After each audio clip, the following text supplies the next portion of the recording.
नमस्ते। तो आज का टॉपिक है कि जो ये पहाड़ के एरियाज़ हैं, इनमें सुपरनैचुरल एलिमेंट्स का अलर्ट। मतलब कि जो लोग आजकल मैं देख रही हूँ जो उत्तराखंड से या माउंटेन एरिया से नहीं है, हिमाचल से नहीं है, मैं इंडिया की बात कर रही हूँ, वो आजकल पोल्यूशन होने की वजह से, जब से कोरोना हुआ है 2020 से, तो पहाड़ों के लैंड के कॉस्ट बहुत बढ़ गए हैं सडनली हर कोई पहाड़ में ही सेटल होना चाह रहा है। क्यों? क्योंकि पोल्यूशन फ्री इन्वायरमेंट वहाँ पे है, विच इज़ फाइन।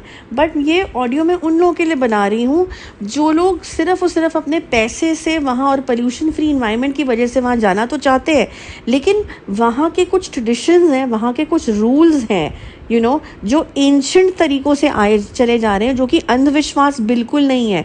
वो सच चीज़ें हैं, उनके कुल देवी देवता होते हैं उत्तराखंड में। और जो लोग मुझे जानते हैं वो जानते हैं कि मैं खुद उत्तराखंड के रीजन से हूँ। और यहाँ पे इस रीजन में, जिसको हम देवभूमि बोलते हैं, क्यों बोलते हैं देवभूमि? बिकॉज हम बिलीव करते हैं, और ये सच है कि वहाँ पे देवी देवताओं का जो है वो रहा करते हैं और वहाँ एग्जिस्ट करते हैं। ओके, जितने भी चार धाम हैं, देख लो, ये उधर ही है, माउंटेन एरियाज़ में ही हैं।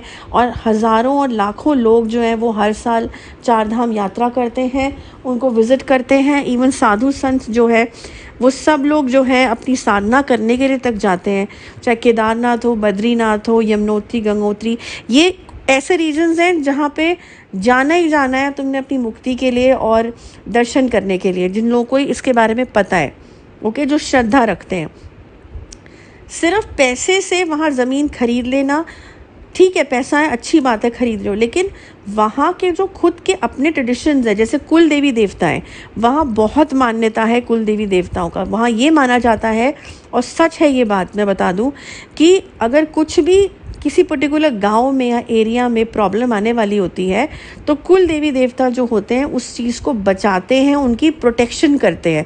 अब कुछ लोग ये ऑडियो सुनेंगे जो उत्तराखंड से नहीं है कि अरे ये कैसा होता है, आप तो अंधविश्वास फैला रहे हैं। ऐसा नहीं है भाई। अगर तुम लोग सच में वहाँ जाओगे, वहाँ की हिस्ट्री के बारे में पढ़ोगे, वहाँ की रियलिस्टिक जो वहाँ चमत्कार होते हैं, जिस तरीके से भगवानों की, देवताओं की डोलियाँ लाई जाती हैं, बर्फ़ में नंगे पैर वो लोग चल के कहाँ से कहाँ तक लेके आते हैं, तो हैरान रह जाओगे उनकी श्रद्धा पे, और कहाँ से उनको वो ताकत आती है और शक्ति मिलती है। और जिस तरीके से वो डोली हिलती है ना, वो अपना रास्ता खुद बताती है। ये जाके यूट्यूब पे सर्च कर लेना, ये जो बातें मैं बता रही हूँ। तो कहने का मतलब है, जो सिर्फ और सिर्फ ये सोचते हैं कि हमने पैसे से लैंड खरीद ली और वहाँ पे तो सब कुछ सुंदर ही सुंदर है, नदी है, पहाड़ है, ऐसा नहीं है। सुंदरता तो है वहाँ पे, लेकिन जैसे देवी देवता है वहाँ पे, कुल देवी देवता, ऐसे सुपर नेचुरल चीज़ें भी वहाँ एग्जिस्ट करती हैं, और बहुत ज़्यादा एग्जिस्ट करती हैं, और बहुत स्ट्रॉन्ग तरीके से वो बहुत ताकतवर चीज़ें वहाँ नेगेटिव फॉर्म्स में भी एग्जिस्ट करती हैं, समझे? तो उन चीज़ों को, कुछ लोग होते हैं ना जो कहते हैं हम इन चीज़ों में नहीं मानते, तो उनके लिए ये पहाड़ों का एरिया है भी नहीं, क्योंकि वहाँ पे तुम्हें सरेंडर मोड में ही रहना पड़ता है। तुम वहाँ कुल देवी देवताओं के साथ मानना या ना मानने की चीज़ नहीं कर सकते हो, और ना ही तुम ये कह सकते हो कि हम तो भूत प्रेत इस पे नहीं मानते। तुम मानो ना मानो, वहाँ एग्जिस्ट करते हैं, और वहाँ के कुछ रूल्स हैं, रात में निकलने के रूल्स हैं, वहाँ पे कायदे से देवी देवताओं के रिस्पेक्ट करने के रूल्स हैं, क्योंकि वहाँ ऐसे ऐसे श्राप मिल जाते हैं। फॉर एग्जाम्पल, कोई पेड़ है जिसकी बहुत मान्यता है, अब तुम बोलोगे अरे ये तो अंधविश्वास है, हमने इस पेड़ पे हाथ जोड़ के क्यों जाना है, ये तो ज़बरदस्ती हाथ जुड़वा रहे हैं। ऐसा नहीं है भाई, वहाँ पे उसकी कोई हिस्ट्री है, उसके साथ कोई कहानी जुड़ी हुई है जो सच है। तो वहाँ के ट्रेडिशंस को रिस्पेक्ट करना बहुत इम्पॉर्टेंट है, क्योंकि अल्टीमेटली कुल देवी देवता जो लोग होते हैं वही बचाते हैं। और तुम अगर उस कुल से नहीं भी हो, लेकिन अगर तुम रिस्पेक्ट दे रहे हो, डिसरिस्पेक्ट नहीं कर रहे हो, तो तुम भी एक हद तक बचे रहोगे।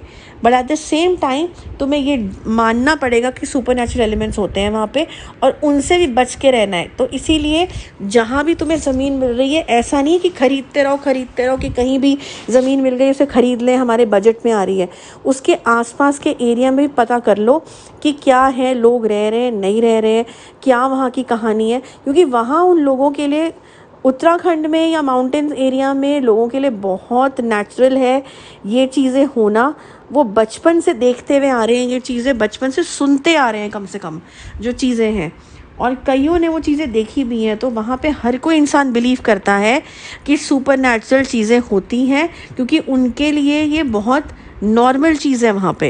लेकिन जो शहर से जा रहे हैं, जिनको पहाड़ों के बारे में कुछ पता ही नहीं है, सिर्फ ब्यूटी देख के जा रहे हैं, उनके लिए मैं ये ऑडियो बना रही हूँ कि भाई ये चीज़ें भी कंसिडर कर लो कि कल को तुमने वहाँ घर बनाया और सडनली तुम्हारे घर में कुछ मिसहैपनिंग्स होने लगी, या तुम डिस्टर्ब रहने लगे, या कुछ होने लगा, या तुम्हें कुछ दिखाई देने लगा या महसूस होने लगा, तो दैट मीन्स कि तुम ऐसी लैंड पे आ गए हो जहाँ पे सुपर नेचुरल चीज़ पहले से रह रही थी, या वो आ गई है, या जो भी है। तो बिलीव करना तो सीख लो इन चीज़ों पे, क्योंकि जब बिलीव करोगे तभी इस चीज़ को समझ भी पाओगे, और तभी वहाँ के कुल देवी देवताओं को रिस्पेक्ट भी दे पाओगे। तो ये सिनेरियो और ये सोच तो तुमको अपनी बदलनी पड़ेगी, क्योंकि ऐसा नहीं है कि तुम मानोगे तभी वो चीज़ होगी, तुम मानो ना मानो वहाँ तो वो चीज़ है। तो यही मैं ऑडियो बनाना चाहती थी। आई होप ये इन्फॉर्मेशन जो मैं दे रही हूँ, ये जो लोग वहाँ से नहीं हैं वो इसको सीरियसली लेंगे और समझेंगे, और इसके बारे में और गूगल पे जाके रिसर्च करेंगे जो मैं बोल रही हूँ। Okay, so that's about it. अब मैं नेक्स्ट वीक एक और ऑडियो या वीडियो जो भी है टाइम के हिसाब से लेके आऊँगी। Till then, good bye.